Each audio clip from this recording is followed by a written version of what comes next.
Vamos dar início então, e uma boa noite àqueles que nos ouvem de longe, um abraço muito forte a todos, e desde já as melhoras da nossa irmã Filomena, ela certamente e depois irá, quando puder, ouvir este estudo. Um abraço ao nosso irmão Alberto, e vamos então dar início, vamos começar pela leitura da primeira carta a Timóteo, capítulo 1, e vamos ler então o capítulo. Vamos ficar de pé, irmãos, e vamos fazer a leitura da palavra de Deus.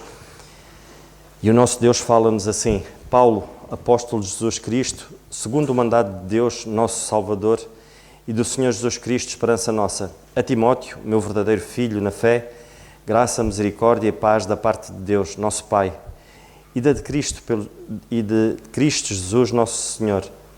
Como te roguei, quando parti para a Macedónia, que ficasses em Éfeso, para advertires alguns que não ensinem outra doutrina, nem se deem a fábulas ou genealogias intermináveis, que mais produzem questões do que edificação de Deus, que consiste na fé, assim o faço agora. Ora, o fim do mandamento é o amor de um coração puro e de uma boa consciência e de uma fé não fingida, do que, desviando-se alguns, se entregaram a vãs contendas, querendo ser doutores da lei, e não entendendo nem o que dizem, nem o que afirmam. Sabemos, porém, que a lei é boa se alguém dela usar legitimamente. Sabendo isto, que a lei não é feita para o justo, mas para os injustos e obstinados, para os ímpios e pecadores, para os profanos e religiosos, para os parricidas e matricidas, para os homicidas, para os devassos, para os sodomitas, para os roubadores de homens, para os mentirosos, para os perjuros e para o que for contrário à sã doutrina, conforme o Evangelho da glória de Deus, bem-aventurado que me foi confiado.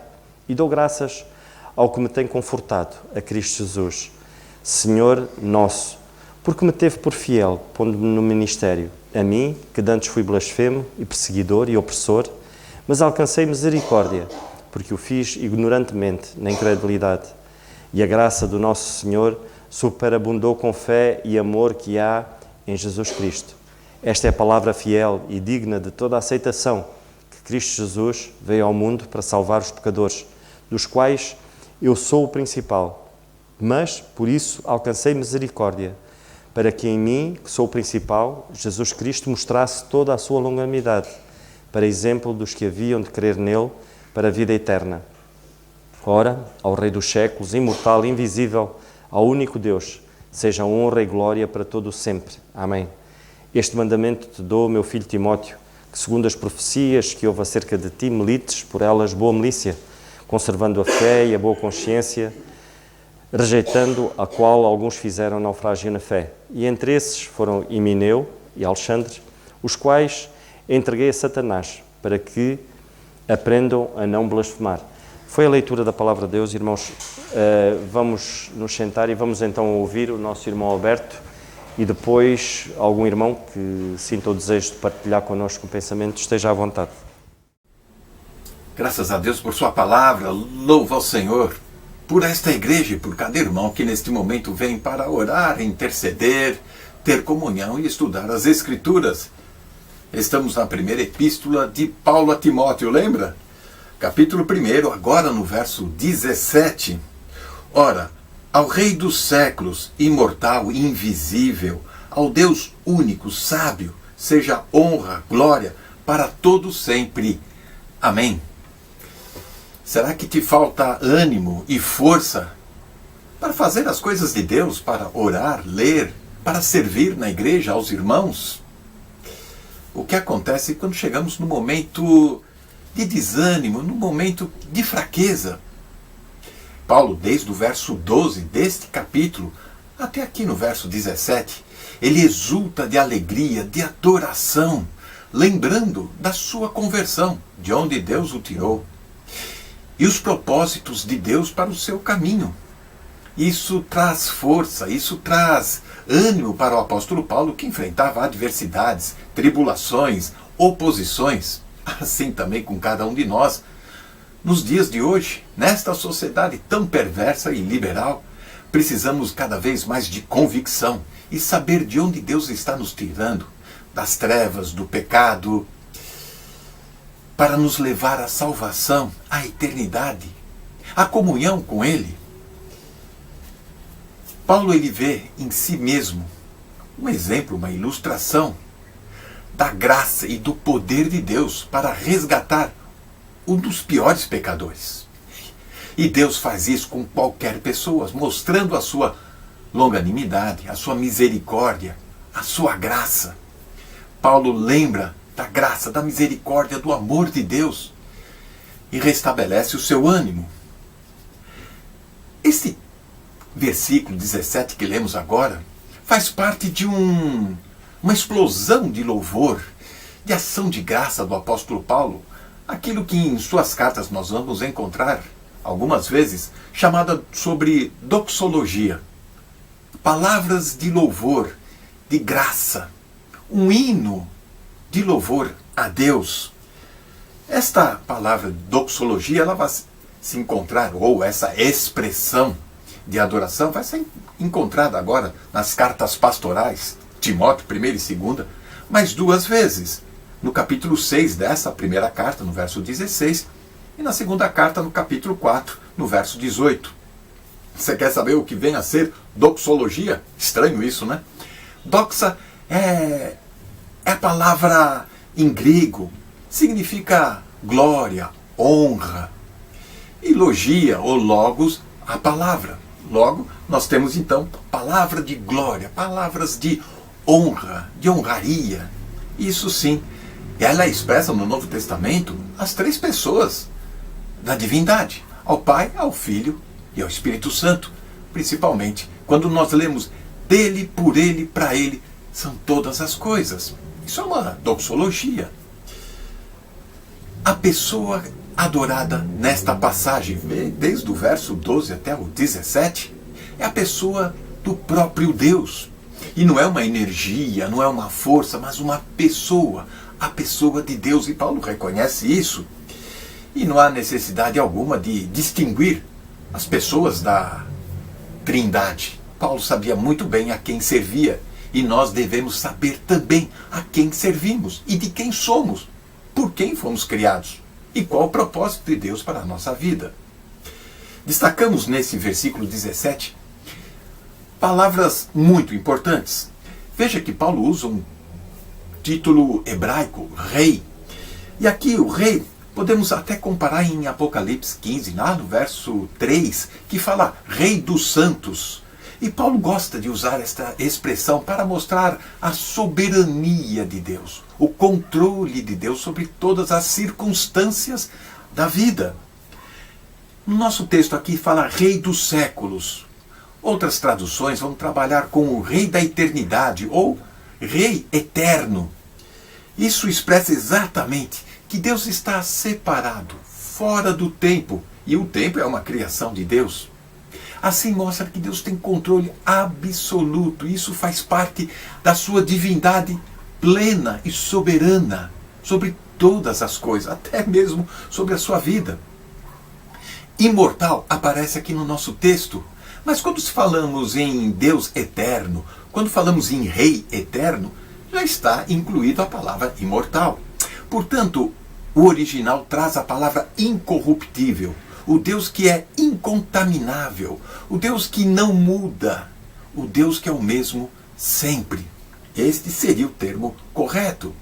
Confira lendo Romanos 1:23. Lá você vai encontrar essa mesma expressão que o apóstolo Paulo coloca aqui. Esta é uma qualidade da divindade. Invisível. Que Deus é esse que é invisível, está longe dos limites da visão humana, pois ele está fora do tempo. Porém, quando chegamos em Colossenses capítulo 1, verso 15, nós vamos encontrar que em Cristo se revelou, se manifestou ao homem. E aqui nós podemos ver e entender um pouco deste Deus maravilhoso, que ama, que é misericordioso e que usa da sua graça para salvar e nos restaurar a comunhão consigo. Único. Único no sentido dos seus atributos. Não que ele seja de unidade, não. É único nos seus atributos. Este é o Deus que nós adoramos. Este é o Deus que nos amou. E precisamos conhecer isto. Romanos 16, lá no verso 27. Ao Deus único, sábio, seja a glória por Jesus Cristo para todos sempre. Amém. Essa era a expressão do apóstolo Paulo, ele conhecia muito bem, ele tinha essa convicção. E temos a oportunidade agora, através das cartas, do estudo das Escrituras, em compreender e conhecer melhor a este Deus que nos amou. Isso reforça a soberania de Deus. Isso reforça o controle absoluto do Senhor Jesus. E uma quarta palavra que queremos destacar, que nem todas as traduções colocam, que ele é um Deus sábio. Ele age e se expressa de forma moral, racional, mostrando assim senso de equilíbrio, de harmonia. Confira lendo Provérbios capítulo 8, a sabedoria. Se Timóteo tivesse consciência desta pessoa da divindade que ele está servindo, que ele está comungando, que ele está andando, ele não teria dificuldade em encontrar ânimo, energia para fazer o ministério que Paulo estava entregando a ele. Assim também na nossa vida, no dia a dia, conhecer a Deus, adorar ao Senhor, agradecer por todas as circunstâncias, sabendo que Ele é soberano, isso vai nos trazer paz e força. Que o Senhor nos abençoe. Amém. Irmãos, nós estamos aqui então no versículo 17 e eu gostaria de começar por dizer que nós temos dois tipos de estudo bíblico, como nós sabemos. Um que é o voo, que temos estado a fazer alternadamente, e há o outro que é o voo, que também poderíamos chamar, como já chamamos, estudo telescópico, e há aquilo que pode-se chamar o estudo microscópico, que é o que estamos a fazer. E se há exemplo na Bíblia do estudo microscópico, é aquilo que eu vou tentar dizer esta noite. Sabem que há coisas na Bíblia que nós não podemos ver assim de passagem rápida, num voo. E também há coisas que nós não podemos ver assim à superfície, mesmo que andemos calmamente a pé. Há coisas na Bíblia que nós temos que mergulhar. E então, em termos de contraste, eu poderia dizer que se temos um voo sobre a Bíblia, também podemos dizer que podemos ter um mergulho na Bíblia. E aqui não temos a imagem do avião a voar rápido, mas temos o submarino a descer profundo. E é isto que eu quero chamar a vossa atenção esta noite. O versículo 17 diz assim: Ora, ao Rei dos séculos, imortal e invisível, ao único Deus, seja honra e glória para todo sempre. Amém. A pergunta que eu faço é quem é que Paulo está-se a referir? Quero que vocês pensem. Está-se a referir ao Pai ou está-se a referir ao Filho? Olhem para a passagem. Chegam a alguma conclusão? A quem está-se a referir o apóstolo Paulo? Ao Pai ou ao Filho? E aqui nós vamos ver a necessidade de facto mergulharmos, porque não está à superfície. E é aqui que o estudo microscópico da Bíblia é importante. E então eu queria chamar a vossa atenção para o seguinte. Se as pessoas na identidade humana, na minha identidade, na vossa identidade, na identidade humana, na identidade de cada um de nós, não conseguem ir, na nossa identidade, ninguém consegue ir até à divisão da alma e do espírito, certo? Só a palavra de Deus é que vai até à divisão da alma e do espírito. Nenhum de nós consegue ir à divisão da alma e do espírito. Acham que conseguem, na identidade divina, ir até à divisão do Pai, do Filho e do Espírito Santo? Acham? Isto é fazer-me rir. Como é que alguns pensam e querem escalpelizar a coisa que é impossível. E já vamos ver porquê. Quando as pessoas se referem ao meu corpo, quando se referem à minha alma, quando se referem ao meu espírito, não se estão a referir a uma só e mesma identidade. Se falarem do meu espírito, não estou a falar da minha identidade. Ao falarem do meu espírito, exclui-se o corpo e a alma. Ou falando da alma, exclui-se o corpo. Ou falando do corpo, exclui-se a alma e o espírito.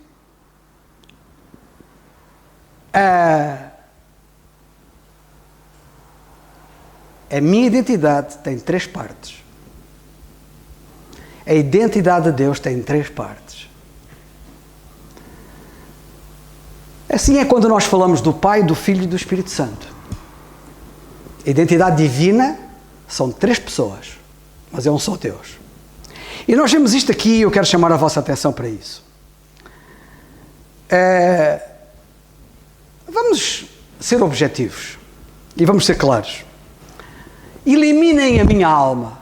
Olha, se tivesse aqui uma varinha mágica que pudesse dizer, a alma dele desapareceu. Se eliminassem a minha alma, a pergunta que eu faço é: eu não deixaria de existir? Eu deixaria de existir. Nós não podemos eliminar nenhuma parte de nós, porque nós somos constituídos por 3 partes. É assim agora e vai ser assim em toda a eternidade. Sabem que quando Deus criou o mundo, e criou o homem, criou tudo, Deus disse que viu que era tudo muito bom. Sabem porquê que Deus disse que era tudo muito bom? Porque tudo espelhava Deus. Sabem que a natureza triunitária de Deus está espelhada no universo todo. Aliás, o universo é tridimensional. Não é por acaso que o universo é tridimensional. As 3 dimensões do universo são o tempo, o espaço e a matéria. E cada uma destas partes é tridimensional. O tempo existe no passado, no presente e no futuro. Não é? O espaço existe em comprimento, largura e altura. E a matéria é constituída por fenómeno, energia e moção.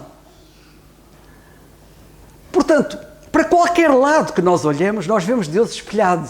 Até na água, que existe no estado sólido, líquido e gasoso. E quando olhamos para o homem, lá está o homem feito à imagem de Deus, com corpo, alma e espírito. E podíamos continuar por aí. Eu quero só chamar a atenção para uma coisa. Nós temos que ter muito cuidado quando há pessoas que dizem que uma das pessoas da divindade não é Deus. Porque as 3 pessoas da divindade são Deus. A identidade divina inclui os 3. Pai, Filho e Espírito Santo. Vou pegar no exemplo da folha, no exemplo do espaço, que é composto por o espaço, isto tem espaço. O livro ocupa um espaço maior, a folha ocupa um espaço menor, mas isto é espaço, ok? A folha é espaço. Ela tem comprimento, ela tem largura, porque é espaço. Mas se ela não tivesse altura, reparem, vamos imaginar que eu tinha comprimento, largura, e vamos imaginar que eu eliminava a altura da folha. Ela tem menos de 1 milímetro de altura. Se eu eliminasse a altura da folha, a folha desaparecia. Não tinha folha. É isto que alguns estão a fazer com Deus. Se alguém eliminar uma das pessoas de divindade, Deus deixa de existir.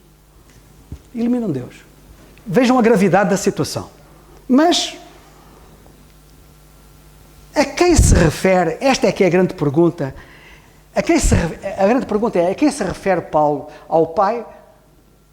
A quem se refere Paulo nesta doxologia, nesta expressão ou manifestação de louvor e de adoração? Antes de eu responder, eu só gostava de dizer uma coisa importante.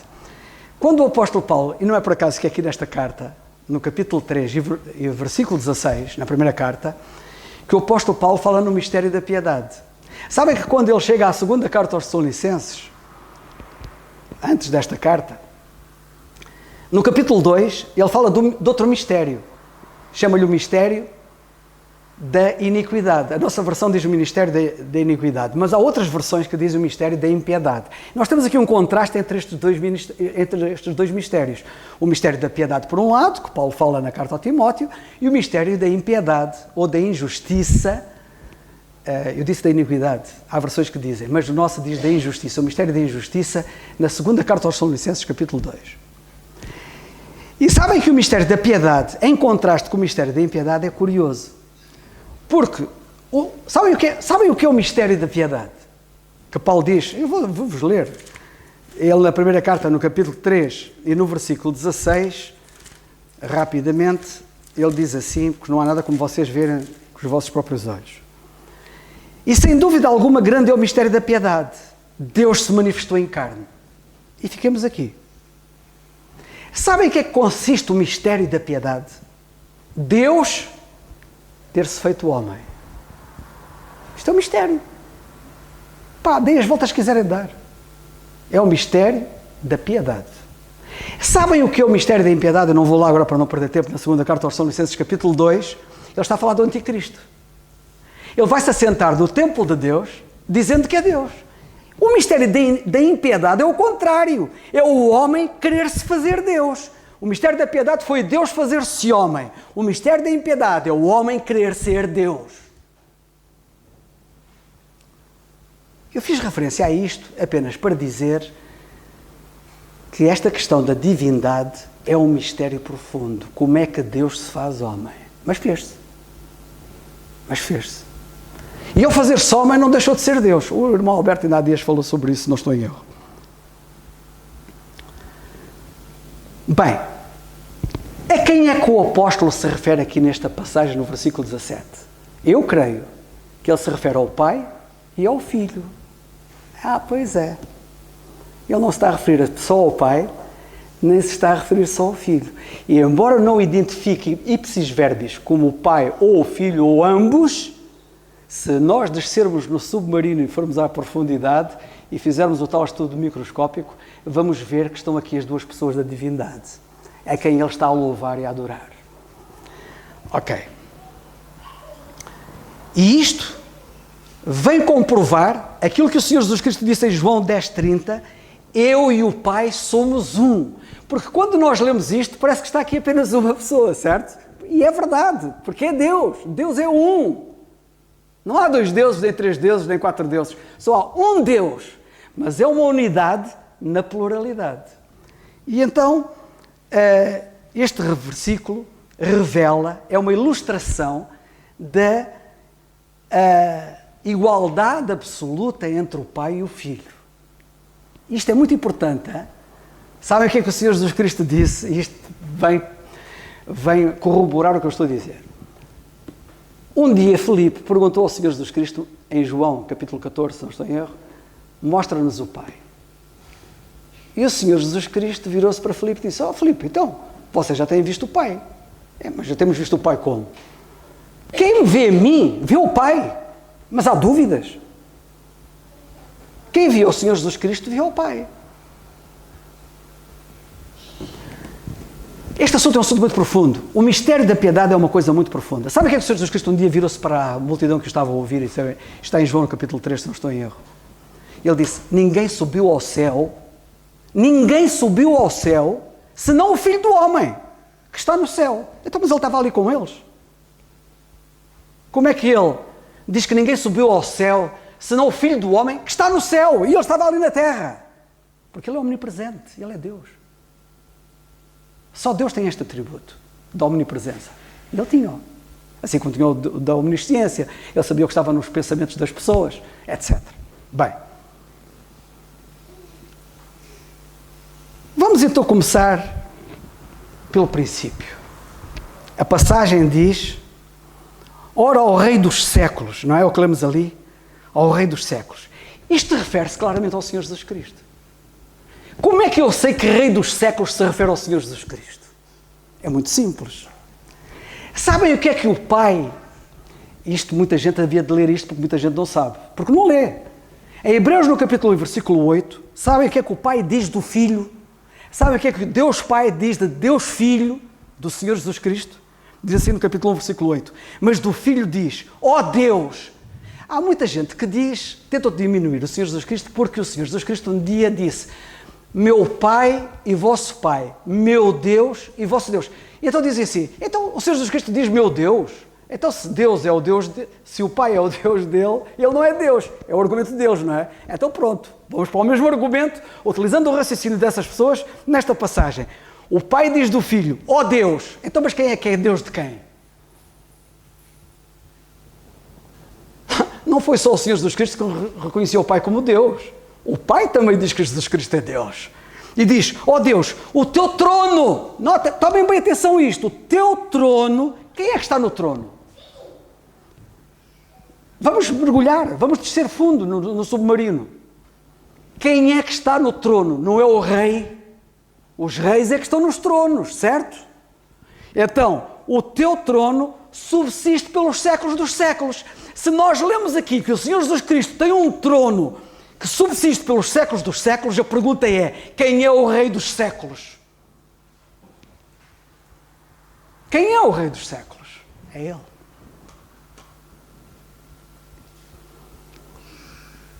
Ele é Deus.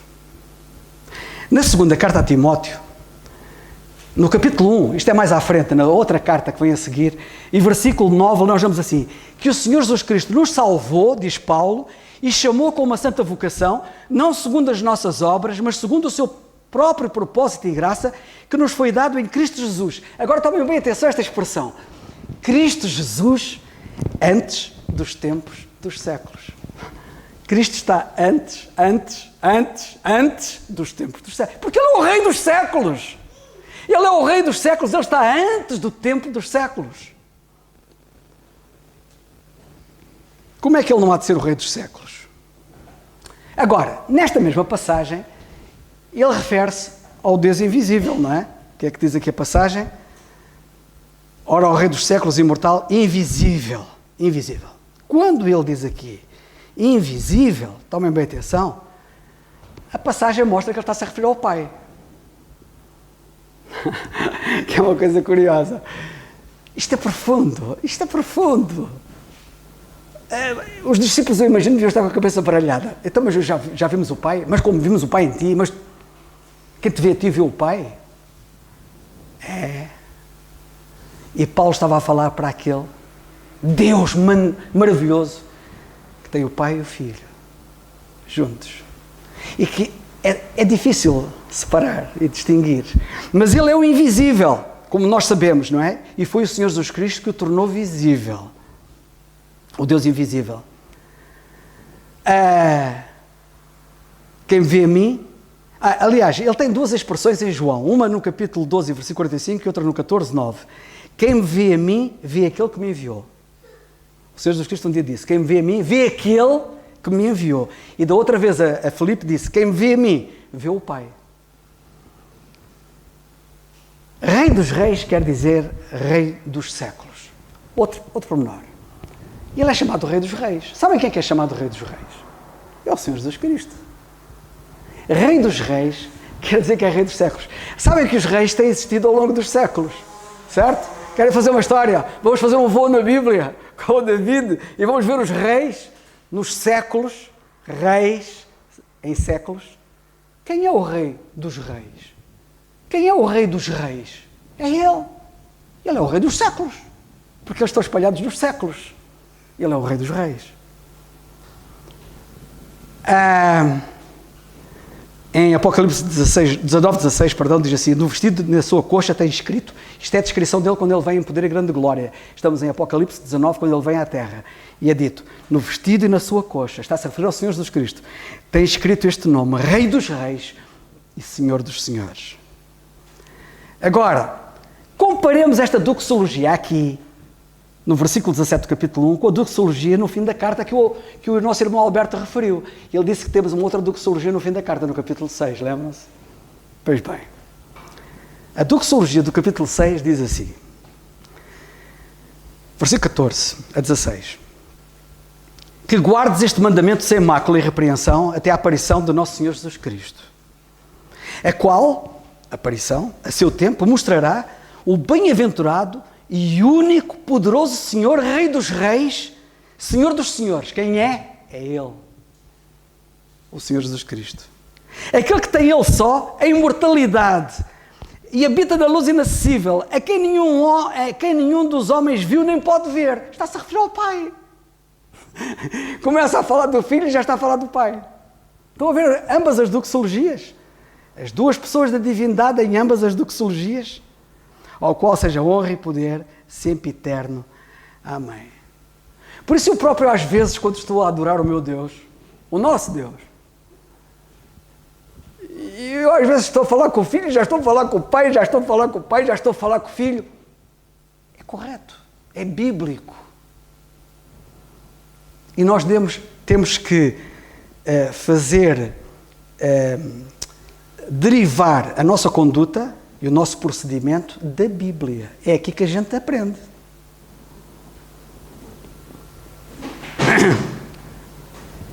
Paulo está aqui a adorar o Pai e o Filho. E eu queria chamar a vossa atenção, porque isto é muito importante. Atenção. Sabem que existe uma palavra no grego, que eu não sei pronunciá-la porque eu não sei grego, mas se eu fosse dizê-la assim, à português, essa palavra seria qualquer coisa como prosku-N-E-W, que eu nem vou pronunciar. Se fosse em inglês dizia que era new, mas isto é grego.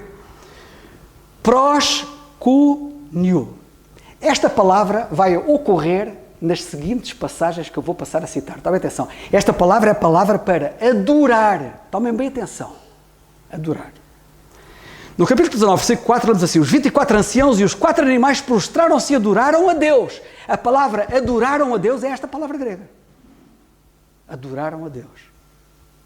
Assentado no trono dizendo amém, aleluia. E Paulo aqui está a adorar a Deus, está a adorar o Senhor Jesus Cristo, está a adorar o Pai. Em Apocalipse 19, 10 lemos assim, que João, vocês sabem que João andava lá um anjo a mostrar-lhe as coisas, lá no céu, andava lá o anjo. Às tantas o João estava tão impressionado com o anjo, que caiu aos pés do anjo para adorar o anjo. E lemos assim, e eu lancei-me a seus pés para o adorar, ao anjo. A palavra é a mesma. A palavra é a mesma. É a mesma palavra grega para adorar. Mas ele disse-me, olha, não faças tal. Porquê? Porque adorar é só a Deus. Os anjos não podem ser adorados. Só Deus. Só Deus pode ser adorado. Não faças tal, sou teu conservo de teus irmãos que têm o testemunho de Jesus. Adora a Deus, porque o testemunho de Jesus é o espírito da profecia. Adora a Deus, a mesma palavra. João utilizou a palavra adorar para um anjo, foi-lhe dito, não faças isso, adorar é a Deus. Ok. Mateus 28, 9. E indo elas, as mulheres que foram ao sepulcro ter com o Senhor, eis que Jesus lhes sai ao encontro dizendo, eu vos saúdo, e elas chegando abraçaram os seus pés e o adoraram. A palavra é a mesma. O adoraram. É a mesma palavra. E a pergunta que eu faço é, e elas disseram o mesmo que o anjo disse a ele, olha, não faças isso, adora a Deus, não faças isso. Não disseram, sabem porquê? E ele também não recusou. Sabem porquê? Porque ele é Deus. É o único que é digno de adoração. A palavra é a mesma. Atenção, a palavra é a mesma. Porque há alguns habilidosos que dizem que, em relação, quando a Bíblia fala que as pessoas adoraram o Senhor Jesus Cristo, que a palavra quer dizer prestaram-lhe homenagem. Não prestaram homenagem. É a palavra grega a mesma para adorar a Deus. Não é cá a homenagem, é adorar mesmo.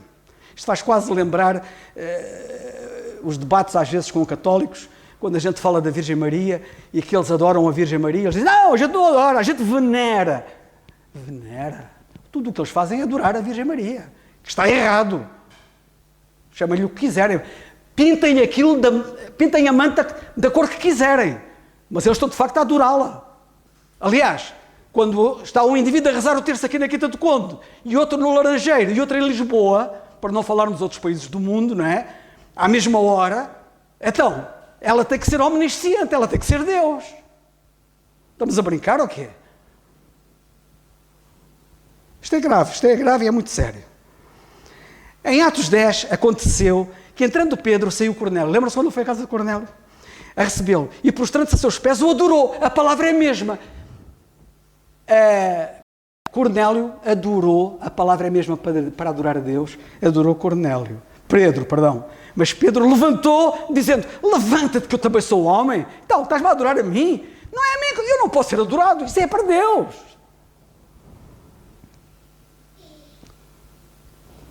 Sabem da tentação no deserto? O diabo disse ao Senhor Jesus Cristo, tudo isto te darei, está em Mateus 4, tudo isto te darei se prostrado me adorares. Olha o diabo a querer a adoração que só se deve ter de Deus, do Senhor Jesus Cristo, ele a querer a ser adorado. como vocês sabem, ele quer ser Deus, não é? Por isso queria ser adorado. A palavra é a mesma. Então disse-lhe Jesus: vai-te, Satanás, porque está escrito: ao Senhor teu Deus adorarás e só a Ele servirás. Ao Senhor teu Deus adorarás. Ouviste bem, ó Satanás?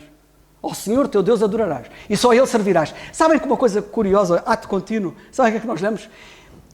Ao Senhor teu Deus adorarás e só a Ele servirás. Sabem que o maior serviço, o nível mais elevado de serviço que se pode prestar a Deus é a adoração. Sabiam disso?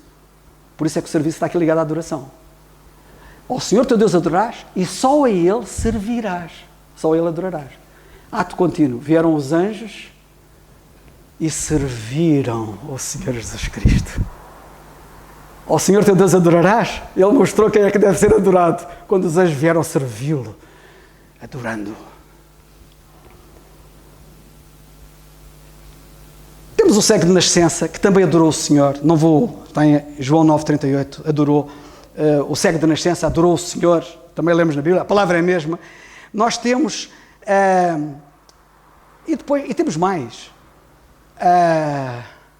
O endemoniado gadareno também adorou o Senhor, a palavra é a mesma. E temos mais, porque temos mais, agora não vou. Vocês olhem, estudem a Bíblia, mergulhem nas Escrituras e vejam. Por último, quando o Senhor Jesus Cristo nasceu, ele era um menino, um bebê, tinha 2 anos para aí. E os magos vieram, e lemos na Bíblia, e adoraram-no. Adoraram-no, a palavra é a mesma. Adoraram-no. Irmãos, louvemos e adoremos também nós sempre, permanentemente, o nosso Senhor. Amém. Graças a Deus por aquilo que nós ouvimos esta noite, e é motivo para nós louvarmos o nosso Deus e o adorarmos mesmo, porque um Deus assim, que faz questão de se revelar desta maneira, merece toda a nossa adoração. Que o Senhor assim nos ajude. Eu não sei se algum irmão tem algum pensamento para poder partilhar connosco, que esteja à vontade, mas se não, vamos ficar de pé e vamos terminar. E pensando bem naquilo que ouvimos esta noite, que o Senhor assim nos ajude e nos dê o ânimo e a força que precisamos. Vamos orar. Senhor nosso bendito e amado Pai, nós queremos Te dar graças mais uma vez, Senhor, pois Tu és o nosso Deus maravilhoso, Senhor, que fazes questão de Te revelares desta maneira, Senhor. Mas para isso, Senhor, cada um de nós precisa de mergulhar nas Escrituras, Senhor. Como o Teu servo dizia, Senhor, é preciso manejá-la, Senhor, de maneira sábia, Pai. Estudando Escritura, com Escritura, comparando, Pai, analisando, e às vezes é isso, Senhor. Como batedores, Senhor, precisamos de muito minuciosamente, Senhor, procurar e poder perceber, Senhor, de que Tu falas assim, Senhor, desta maneira tão clara, mas exiges de nós também a nossa disciplina, Senhor, o nosso empenho, Senhor, em Te amar. E alguém que ama o outro, Senhor, procura saber, procura perceber, e é isso, Senhor, da nossa parte. Ajuda-nos a amar-Te de tal maneira que procuramos que todos os dias possa ser a nossa intenção procurar-Te arduamente, Senhor, através da Tua palavra, e poder perceber, para podermos também ser um auxílio, Senhor, e quando ensinarmos com conhecimento de causa, Senhor. Obrigado mais uma vez pelo ensino da Tua palavra, pelos Teus servos que a expuseram desta maneira, Senhor, e ajuda-nos agora a podermos meditar nela, Senhor. Obrigado também, Senhor, por Te adorarmos, Senhor, e levarmos aos Teus pés, Senhor, estas questões, Senhor, e alguns casos que nos preocupam, Senhor, mas acima de tudo, Te dando graças, porque Tu és o nosso Deus e certamente cuidarás a seu tempo. Te damos graças mais uma vez por esta noite, Senhor, e que possas conduzir cada filho Teu da maneira como Tu assim desejares e assim a Tua vontade, Pai. É o que nós Te pedimos e agradecemos no nome do Teu Filho, o nosso Senhor Jesus Cristo. Amém. O culto está terminado, irmãos.